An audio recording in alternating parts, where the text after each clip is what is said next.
Donc, les autres appareils qu'on utiliserait, par exemple, Ben, d'autres appareils qui vont être utilisés, à part de la mesure traditionnelle, ben, c'est quand on veut diagnostiquer. Donc, ça prend des appareils qui vont aller chercher plus d'informations pour repérer des sources, par exemple, ou repérer des types de fréquences qui vont nous amener à une source. Et en dehors de ça, ben, on veut mesurer des spectres. Fait que j'ai deux analyseurs de spectres ici pour mesurer le spectre aérien, voir ce qu'on va trouver comme antenne. ça veut dire quoi si on définit le spectre? C'est un ensemble de fréquences C'est un ensemble de champs électriques haute fréquence qui va nous permettre d'identifier des technologies, comme par exemple, si on a du sur 740 MHz, j'ai du 2.4 GHz, mais là c'est un Wi-Fi ou un faux micro-ondes. Les téléphones DEC, les téléphones sans fil, normalement c'est dans le 1900 MHz. Donc on mesure la signature des appareils Ouais. avec une fréquence précise. Voilà, puis ça donne une idée d'intensité pour voir la proportion d'exposition par rapport à quelque chose. Comme par exemple, si j'ai-tu de l'analogique dans cet endroit-là, fait que je suis à Montréal, puis je veux savoir c'est comme la portion d'analogique versus digital, parce que l'analogique est plus difficile à blinder. Donc mes conseils de blindage vont être différents dépendamment de ce que je trouve. Fait que je vais mesurer l'intensité, puis je vais mesurer la provenance, pour dire, ben là, tel endroit, c'est là que ça rentre le plus, on est mieux de mettre telle sorte de matériaux, puis on peut favoriser telle autre sorte moins dispendieux, mettons à tel endroit, parce que l'environnement le permet ici pour obtenir économiquement une baisse. Il vaut toujours mieux investir un peu plus pour quelqu'un qui est mordu, parce qu'au niveau des efforts d'atténuation, on va être souvent non seulement gagnant sur le prix, mais sur l'efficacité. Est-ce qu'on a bien accompli notre baisse? Là encore, l'avocat du diable dirait, oui, mais ces tissus-là, ces peintures-là coûtent la peau des fesses, vous exploitez les gens, M. Belinsky. Est-ce que c'est vraiment nécessaire? Puis est-ce qu'il y a de plus en plus de demandes? Oui, il y a de plus en plus de demandes. Oui, c'est vraiment nécessaire. Quand on va amener des solutions, j'amène toutes les solutions. Fait que souvent, les gens vont avoir des solutions qui peuvent aller à la quincaillerie. Donc, moi, je dis, ben, ça prend telle sorte de matériaux. Vous choisissez ce que vous voulez. Fait que c'est vraiment la personne qui choisit. Et je donne toutes les solutions, pas juste ce que moi je vends. Et moi, ce que je vends, c'est des choses qui sont testées. Il n'y a pas de dégradation de métaux lourds. Ils sont testés indépendants. Et je peux vous dire, oui, les produits sont chers, c'est souvent des tissages en argent, c'est du tissage haute technologie. Combien de pieds carrés, par exemple? Ça dépend des matériaux. Ouais. Il y a des matériaux, c'est 97 le mètre, donc 1 mètre par 2,5 mètres, donc quand même un grand morceau. 100 pour 100 Mais vous allez trouver des tissus décoratifs aussi chers que ça. Là, hein. Si vous allez chez Bouclair, vous allez être surpris de voir les prix des tissus. Les gens en achètent combien? Pour quelle application, par exemple? Les tissus, normalement, c'est quand ça rentre par une fenêtre. J'ai des fenêtres qui sont étanches, ça rentre par les cadres.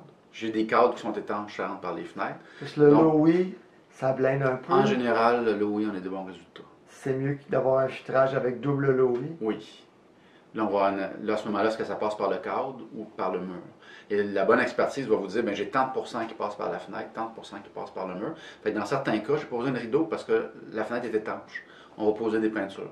Dans d'autres cas, ben, la personne a dit, ben là, moi, je déménage, là, je finis mon doctorat, je déménage dans un an. Fait que là, on va poser des rideaux qu'on va tout simplement suspendre. Puis quand il va déménager, ben, il va amener son investissement avec lui. Okay. Donc, on va toujours proposer tous les matériaux possibles. Puis des fois, ils vont en quincaillerie, ils achètent du moustiquaire. Puis ils mettent du moustiquaire sur les murs. De la moustiquaire. Oui, pardon. Et la peinture, elle, c'est combien? Est-ce que ça coûte? Et combien est-ce que ça couvre? La peinture, je dirais, est probablement un des blindages le moins dispendieux, le plus efficace sur le marché. C'est au graphite? C'est au graphite, donc c'est à l'eau. Il n'y a pas de métaux lourds. Très faible COV. Donc c'est moins pire, en fait, qu'une peinture au latex normale. 1 litre va couvrir environ 80 pieds carrés. Donc, c'est le ratio qu'on va utiliser. Des fois, ça en prend un peu plus, des fois, ça en prend un peu moins. Une couche, 2 couches? On va en prendre une couche de façon générale. Parfois, je vais recommander 2 couches quand j'ai affaire à une intensité élevée ou un pourcentage de fréquence analogique élevé. Donc là, on sait que notre freinage est moins efficace, donc on va recommander 2 couches dans certains cas. Il y a même des endroits, je vais dire, ben, 2 couches ce mur-là, une couche celui-là. Puis on économise comme ça, mais on est toujours assuré d'avoir la meilleure atténuation qui est possible d'avoir. La peinture va capturer autant les champs électriques haute fréquence que basse fréquence. Donc il y a tout un ensemble de mise à terre qui est fourni par le manufacturier. Et là, on donne des instructions illustrées pour poser ça. On offre le service d'aide au niveau de la pose. Ça, ces tissus, ces peintures-là, c'est des produits européens utilisés depuis combien d'années? Des décennies. La peinture nous vient de l'armée, ça fait plusieurs décennies de ça. Le White Shield. Le White Shield, la fameuse White Shield. Les tissus Ça s'appelle comment les tissus? Les meilleurs, je vous dirais, sur le marché, c'est le Swiss Shield. Swiss Shield. Il y a également Ecologa qui en fait quand même du très bon. Fait que, présentement, les champions, c'est les Suisses et les Allemands, dans pas mal toutes. Autant les instruments de mesure que les bons produits. Faites attention, les Chinois sont en train de sortir une panoplie de produits de blindage, sauf que la qualité n'est pas toujours là. Les métaux lourds, c'est douteux, les odeurs sont douteux. Le produit se dégrade, ce que moi j'ai testé. Moi avant d'acheter un produit, j'amène ça dans des labos, puis je vais analyser la fibre avec des microscopes haute définition. On va la détruire, on va analyser les poudres qu'on va trouver. Moi, je vais jusque-là parce que je suis maniaque. Fait que les tissus que je tiens, je sais que c'est les meilleurs, les plus stables. J'ai pas honte de vendre ces produits-là, mais les marges, c'est de l'importation, les douanes et tout ça. Le produit, en partant, est dispendieux. Et honnêtement, la marge n'est même pas suffisante pour qu'on maintienne les opérations. Donc, c'est un à côté que j'ai qui m'a été très utile, mais c'est la dernière chose qu'on fait, c'est pousser nos produits. L'expertise va amener des solutions indépendamment des produits, et c'est le client qui va choisir quel produit, qui peut être un produit de la quincaillerie, comme je disais tantôt, ou un produit spécialisé. S'il veut un produit spécialisé, on a les meilleurs, et on va déconseiller certains autres. Et à part les moustiquaires en quincaillerie, c'est quoi? C'est les pare-vapeurs aluminisés? On a des moustiquaires qui sont testés radiofréquence, donc le tissage est un peu plus fin, si on a ça. Donc, dans certains cas, c'est important parce que la radiofréquence est particulièrement élevée dans ces endroits-là. Okay. Sinon, on va recommander des pare-vapeurs aluminés, des parements aluminés, des parements denses. Comme à Montréal, souvent, je peux scanner la pénétration avec des sondes. Puis je peux vous dire où la bâtisse a été rénovée. Parce que là, j'ai plus mon treillis métallisé avec mon béton. À l'époque, ils faisaient ça. C'était armé, les affaires. Puis là, ils ont rénové avec du gypse, puis de la laine minérale, puis les champs passent bord en bord à ces endroits-là. Le béton atténue de combien? Dépendamment d'épaisseur, je dirais 50%, dépendamment de l'épaisseur. Okay. Ouais, la moitié peut-être. Ça dépend où est la source aussi. Là. Dans un condo, est-ce que j'ai la source immédiatement de l'autre côté du mur? Là, ça atténue moins. Quand j'ai la source à 3 longueurs d'onde, le béton est un peu plus efficace. Mais on ne s'attend pas, ah oui, j'ai un condo bétonné, je n'aurai pas d'exposition. Malheureusement, ce n'est pas vrai. Et le champ magnétique va passer de bord en bord et s'en fout complètement. La basse fréquence. La basse fréquence va être bien bloquée. Le champ électrique haute fréquence va passer au travers assez facilement. Dans le champ magnétique, basse fréquence va traverser les matériaux aussi. Tout. Ça traverse presque tout. Il y a juste de la fonte, là, 2 pouces d'épais. Ou du giron, du métal, bien sûr. Puis quand on a blindé avec une peinture au graphite ou avec un pare-vapeur d'aluminium, là, ça fait réfléchir toutes les ondes qu'on émet dans la maison. Tous les blindages qu'on va utiliser réfléchissent. Et d'ailleurs, il y a des maisons qui sont déjà blindées, les gens ne le savent pas. Je vais faire une expertise à Montréal, je vais dire, ben là, il y a du métal dans ce mur-là. Puis la personne ne le savait même pas. Alors, c'est quoi le risque de vivre dans une maison avec un pare-vapeur d'aluminium à grandeur, puis avoir du Wi-Fi, des téléphones sans fil, des cellulaires? Si on crée des sources à l'intérieur, il va y avoir la réflexion qui va se faire à l'intérieur. Donc, c'est sûr que les niveaux d'exposition vont être plus élevés. Ça augmente l'exposition et la réflexion? Oui. Pourquoi? Parce on a la même onde plusieurs fois. Ben voilà, elle revient. Donc, elle passe une fois, puis elle revient sur nous. La mesure n'est pas plus élevée, mais elle rebondit. Les deux vont être plus élevés. La mesure va être plus élevée, puis la quantité d'onde sur la peau va être plus élevée aussi. Ce que les gens ont déjà. Mais si c'est déjà extrême. Fait qu'on va de extrême à extrême. C'est des causes. Vivre dans une maison avec un pare-vapeur d'aluminium, puis pas savoir que c'est dangereux. Oui, mais si les gens utilisent déjà un sans-fil, votre Wi-Fi est à côté de vous, mettons, il va vous donner 25 000 microwatts sur la peau, puis votre Wi-Fi est au bout de la table, mettons. Bon, 25 000. Là, parce que j'ai du permanent d'aluminium, puis tout ça, au lieu d'avoir 25, j'en ai 28. On était déjà extrême, on est un peu plus extrême. Fait que c'est toujours mieux de blinder puis freiner toute la nuit ou toute la journée des antennes qui sont permanentes à l'extérieur. De temps en temps, utiliser du Wi-Fi dans la maison parce que vous avez besoin de mettre quelque chose à jour, vous n'avez pas le choix. Là.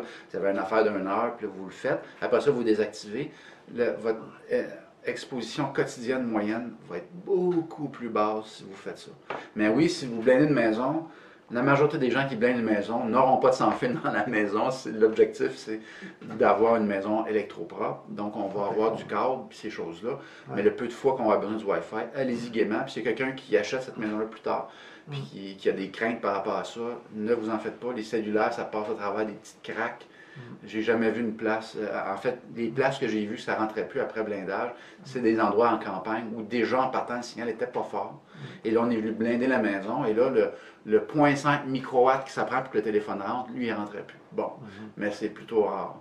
Hein, un blindage à Montréal, mettons, on a 4000 microwatts dans la chambre à coucher. On fait un blond blindage, on se ramasse à 150, 200, on est pas mal content. Et là, le cellulaire rentre très bien dans ce 150 à 200-là. Votre téléphone va peut-être travailler un peu plus fort, peut-être même pas. Fait que, oui, l'augmentation à cause du blindage, le gain en perte d'exposition est beaucoup, beaucoup plus grand. Fait qu'on n'a pas trop à s'inquiéter pour ça. Qu'est-ce qui est plus rentable comme investissement? C'est vraiment de blinder la chambre à coucher où on a besoin de récupérer? Oui, on va se concentrer sur les lieux de repos, les lieux de travail. Donc, la priorité, c'est souvent se filer quand on peut, parce que les sources sont tellement fortes, sont tellement proches. Puis une fois qu'on s'est filé, ben là, on dit où est-ce qu'on veut être tranquille. Dans la chambre à coucher, dans la salle de jeu, dans la maison complète. Fait qu'on va choisir un peu un petit îlot de tranquillité. C'est la priorité. J'ai des gens, eux autres, ben regarde, moi, je suis chez nous, je vais être tranquille. Fait que là, on blinde en conséquence la maison. Puis des fois, on blinde juste une fenêtre. Hein. Ça m'est arrivé, moi, une immense tour cellulaire, puis ça rentrait, ça fuyait par le bas de la fenêtre. Avec les instruments, on a trouvé que c'est là. Fait qu'on a mis un morceau de tête d'aluminium. Ça a coûté 3,5 $. Puis on a baissé de 125 microwatts au lit. Fait que, tu sais, des fois, quand on fait une bonne expertise, c'était comme, OK, j'ai des gens, moi, ils me voient, ils sont ça panique bien raide, ils sont antidépresseurs. Puis finalement, le résultat de l'analyse, c'était correct. Il y avait une petite affaire à corriger, ça, fais attention, ça, éloigne-toi. Puis c'est enviable. Donc, l'importance d'avoir des bons instruments, de faire un bon travail, un bon diagnostic, puis de donner toutes les solutions sans vouloir rien vendre à la personne. Et on a des très très bons résultats. C'est le même que je fonctionne depuis des années. Et c'est que je suis reconnu aussi pour ça. Mais quand on a besoin de protéger, ben, les gens veulent savoir, bon, ben, j'achète quoi? À l'époque, je disais, ben, achète tel produit en Allemagne. OK, j'importe tout. Ben là, achète tel site web. Là, tu vas faire payer par les douanes. Fait que là, à un moment donné, les gens m'ont dit, ben, pourquoi t'en tiens pas? Je dis, ben, ouais, t'as raison. Fait que là, j'en tiens, mais je suis pas vendeur, pantoute. Ici au Québec, c'est un peu le pays de la désinformation. Si on regarde ce qui se passe ailleurs dans le monde, qu'est-ce qui s'en vient d'ici 5 ou 10 ans en termes d'exposition, mais aussi en termes de conscience et d'action politique, sociale et autres, l'industrie de la construction? Ben, de toute évidence, l'exposition, elle augmente encore exponentiellement en ce moment. Donc, je m'attends à que l'exposition quadruple encore. C'est inconcevable ce qui s'en vient. Et il semble avoir rien pour freiner cette industrie-là qui fait des centaines de milliards de dollars annuellement. Donc ça, c'est un peu alarmant. Donc l'exposition va exploser et en même temps, les gens qui sont malades de ça en ce moment et qui vont devenir malades vont exploser aussi. Donc là, il y a un déni qui va se continuer parce que c'est la médicamentation qui va prendre la relève. Mais à un moment donné, ils ne pourront plus le cacher. Et là, ils vont atténuer. Là, ça va donner un coup. Probablement que moi, je vais être très occupé. Et en parallèle, ils vont commencer peut-être, ils vont trouver un autre type de technologie de communication qui va être peut-être moins nocive. Il va y avoir un retour qui va se faire au câble. Ça, j'en suis certain. Donc là, tous les nouveaux produits, puis ils vont vendre des belles affaires, là, des beaux câbles, là, puis ça va redevenir populaire en attendant qu'on invente d'autres choses. Mais pour l'instant, tout ce qui est sans fil, c'est super mauvais pour toute forme de biologie, toute forme de vie. Puis en ce moment, la planète se meurt. Donc, il faut vraiment qu'on diminue le stress sur les écosphères, incluant le génome humain, mais toutes les autres aussi. Puis le sans-fil, c'est tellement la mauvaise direction. Les satellites, tellement pas la bonne direction. On en a assez. Donc, il va falloir vraiment qu'on se rebalance. Puis pour ça, j'ai l'impression, comme le disait le docteur Robert O. Becker avant de mourir, c'est le plus grand scandale sanitaire que l'humanité ait connu. Et ça va prendre quelque chose de très gros pour qu'on se réveille. Puis je parlais à des médecins qui me disaient que mais qu'il y a une personne sur deux qui soit malade, on va commencer à réagir. Ben déjà, j'ai vu le docteur Scully, l'ancien président de l'Association médicale canadienne et de la Société cardiovasculaire canadienne, qui lui disait dans une lettre à la ville de Toronto que c'est une personne sur 5 qui a des problèmes de rythme cardiaque, sensibilité accrue à cause des ondes. Puis on voit que l'Association médicale californienne lance des alertes, plein d'associations le font. Ça a bougé quand même en Californie. Ça a bougé. L'État, le gouverneur californien récemment a bloqué une loi permettant de mettre des antennes 5G un peu partout sans que les villes aient leur mot à dire. Ouais. Ah, il y a une grosse bataille qui se fait. C'est sûr qu'ils sont milliardaires, ces gens-là. On n'entend pas parler ici, hein, ces Non. luttes-là. En ce moment, il y a un silence depuis 3 ans, je te dirais. Il y a un silence généralisé au niveau de tous les médias. Euh, c'est surprenant. Parce que l'information est là. Il y a encore récemment, je pense que c'est 180 médecins qui se prononçaient une alerte contre le déploiement de la cinquième génération. On n'a même pas entendu parler. Monsieur Héroux était assez frais aux États-Unis pour amener son grain de sable là-dedans. Puis, j'ai pas vu rien des nouvelles ici ou à Montréal. Donc, il y a, en ce moment, qui achète le plus de publicité dans les médias, c'est le cellulaire et la pharmacologie avec les médicaments. Et c'est deux industries qui, en ce moment, profitent énormément, disons, du manque d'informations, du manque de normes en vigueur. Et on ne veut pas arrêter ça. Et l'espoir dans tout ça? L'espoir, il y en a beaucoup. On peut garder beaucoup de gadgets et notre technologie va continuer d'avancer. Sauf qu'il faut faire des meilleurs choix. Et ça va aller pire avant d'aller mieux. Donc, l'espoir, c'est peut-être que là, on va faire la preuve par-dessus doute qu'il faut faire attention à ça. Puis on va enfin faire attention à ça. Puis des métiers comme le mien vont disparaître tout simplement parce que tout ce qu'on va mettre sur le marché, tous les choix qu'on va faire vont être déjà sains en partant. On n'aura plus besoin de faire de contrôle. Fait qu'éventuellement, on va pouvoir continuer à développer notre super science et notre super technologie, je l'adore, mais de façon responsable cette fois-ci. Je t'ai dit qu'à Bruxelles, en 2015, j'ai rencontré Ralph Baden, un beau biologiste qui est au ministère de la Santé du Luxembourg. Oui. Quand le téléphone sonne, c'est lui le docteur à qui on réfère, il est biologiste. Son poste est ingénieur, mais il est biologiste.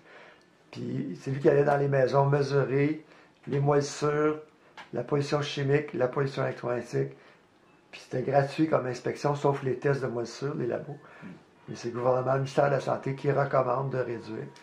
Puis j'ai un excellent document PowerPoint sur le Wi-Fi où il dit on ne le sait pas, mais ça pointe que ça semble inquiétant. Ça, c'est il y a quelques années. Il y a quelques années. Là, on le sait déjà de plus en plus. Ouais, c'est clair. Mais on n'est pas encore européen. Hein? Non. Puis le fond du baril, on ne l'a pas atteint encore. Même si, je te dirais, c'est des centaines de milliers de personnes au Québec. Il y a au moins 800 000 personnes au Québec qui sont malades de ça en ce moment. À peu près 10 de la population. Puis c'est jusqu'à 35 de la population qui ont des symptômes sporadiques. Autrement dit, on va utiliser cellulaire 2-3 heures cette journée-là, on va avoir mal à la tête, on va ressentir du brain fog, l'esprit va être moins clair, l'œil va twitcher un peu. Mais bon, on prend ça pour normal, alors qu'on ne devrait pas. Ben, t'exagères pas, parce que c'est en 2004 que les sondages européens disaient que 10 des Européens avaient fait le lien entre leurs symptômes et les ondes. Ça, c'est il y a 13 ans déjà, 14 ans. Puis, j'essaie d'être conservateur, là, mais c'est pire qu'on pense, malheureusement. Puis il y a un paquet de gens qui ont leur vie est gâchée. Là. Mais la bonne nouvelle, c'est qu'en réduisant, on va mieux, ça. T'en vois toujours les gens qui réduisent. Quand ils sont conscients, on fait une expertise. Souvent, il y a un suivi qui est fait 1 an plus tard. Puis là, on a quelque chose de bien. Et au pire, ils ont des vêtements quand ils vont sur la route. Puis ils arrivent à fonctionner très bien. Moi, j'emploie des électrosensibles au bureau. Puis le poste de travail est exemplaire. C'est incroyable. Tout fonctionne. Des ordinateurs d'hernie-cri, puis presque zéro exposition. Câble blindé. Tout est blindé. Les lampes sont blindées, l'éclairage est blindé, tout est blindé. Ouais. Puis c'est très faisable, c'est pas très dispendieux. Puis ça vient démontrer qu'on peut continuer. On n'est pas obligé d'aller là. Puis ça va avoir une fortune non plus pour y aller. Moi, ce qui m'a impressionné, c'est le monsieur qui avait la sclérose en plaques, professeur Magda Havas a fait une étude avec lui sur l'électricité sale, puis je l'avais interviewé à 7 ans d'intervalle 2 fois. Lui, en filtrant l'électricité sale, il avait laissé tomber ses cannes. Avant ça, là, il prenait 2 cannes où il se tenait sur les murs. Puis je l'ai rappelé 7 ans plus tard, puis il m'a dit oui, j'ai encore mes fils, puis je tiens encore debout tout seul. Ah, et pour les animaux, l'électricité sale, c'est mon ennemi numéro 1 pour les fermes laitières. J'ai de nombreux clients, on a atténué, ils se sont sentis mieux, c'est quand on a été posé les filtres que ça a changé leur vie. Puis j'en ai d'autres qui sentent rien, puis j'en ai d'autres même qui sentent rien, mais ils ne veulent pas y voir, fait qu'on les débarque. Mais la majorité des gens qui l'utilisent ont eu des très bons résultats. Il y en a qui tolèrent mal les filtres? Oui. C'est faible comme pourcentage de gens, mais je les installe un peu pendant que je suis là. Souvent, je le fais pendant mon travail. Je le monte, puis je les installe, je continue de travailler. Puis là, ils me disent non, je ne les sens pas. Parfait, je reprends tout ça. puis j'ai Il y en remis. a qui ont ça les dérange, Ouais. ça rentre en conflit avec d'autres fréquences. Je sais pas. Ouais. Je sais pas. Faudrait faire des recherches. Mhm. Mais j'en ai d'autres, là, ça a changé de vie, là. Puis tu sais, pas de. On a pu filmer ça, là. Mhm. Tu sais, style, la personne, ça fait 12 ans là, elle sent comme des fourmis dans sa peau, là, puis elle n'est plus capable. Elle a tout fait. Puis là, moi, j'ai en dernier recours, bien sûr. Là. Puis là, mais je fais mon travail, mais c'était très élevé l'électricité sale. Je pose 1 ou 2 filtres. Puis la personne, elle change du tout au tout. Puis même, à un moment donné, il y en a une qui m'a tassé, puis là, elle s'est amusée à brancher, puis à débrancher un filtre. Puis elle a dit, je le sens quand il est branché. La personne, elle capotait. Là. Fait que là, elle s'est équipée, puis c'est un client depuis des années. Mais ça prend pas une douzaine de filtres. Non. Souvent, on nous vend ça, un kit. Non. C'est très rare que je vais poser autant de filtres. Moi, quand j'arrive d'une place, on identifie les sources et on les sort. Je ne suis pas là pour te vendre des filtres. Moi. Telle source, sors ça. Oui, mais si je mets des filtres, si tu mets des filtres, tu vas ralentir la dispersion dans le filage. Mais le dispositif, il met aérien sur ta peau, qu'il y a des filtres ou pas. Fait que moi, les filtres, même là, 5 ans, je vendais presque 0 filtre. Parce que j'identifiais toutes les sources, puis Hydro-Québec en avait peu d'électricité sale à nous vendre. Peux-tu mesurer mes thermostats électroniques? Oui. Est-ce qu'ils polluent? Ben là, il faudrait que je les mesure. Oui. Tu veux que je fasse ça là? Ah ouais. Ok.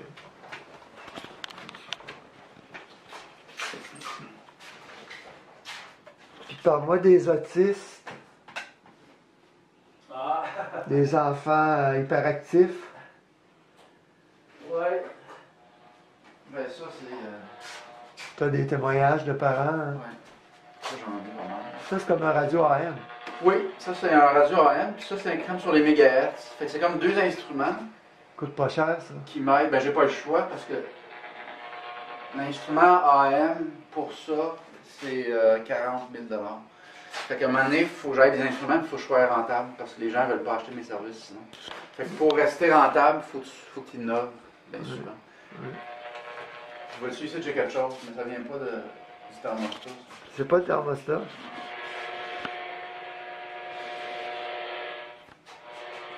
Il faudrait faire un diagnostic, mais C'est pas le téléphone sans fil qui va branché. non. Il est débranché.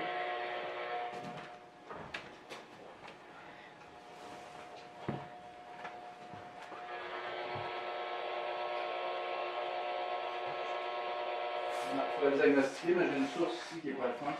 On entend, ça C'est rend pas ça le au frigo qui fait ça. Non. Moi, tu gages, j'ai une fréquence. Ça, c'est très audible. C'est un chant qui varie sur la peau.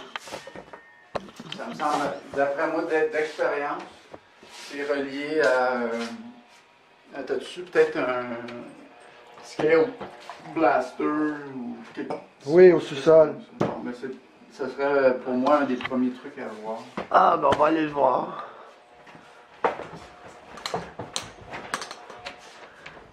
Voilà en bas pour ça. J'ai la source. Fait que ça pollue partout dans la maison, ce Ouais. Blaster. Ouais.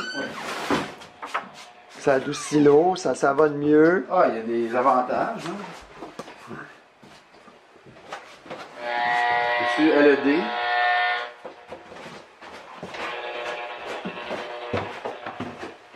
À gauche, le Scale Blaster, ici en dessous de l'escalier.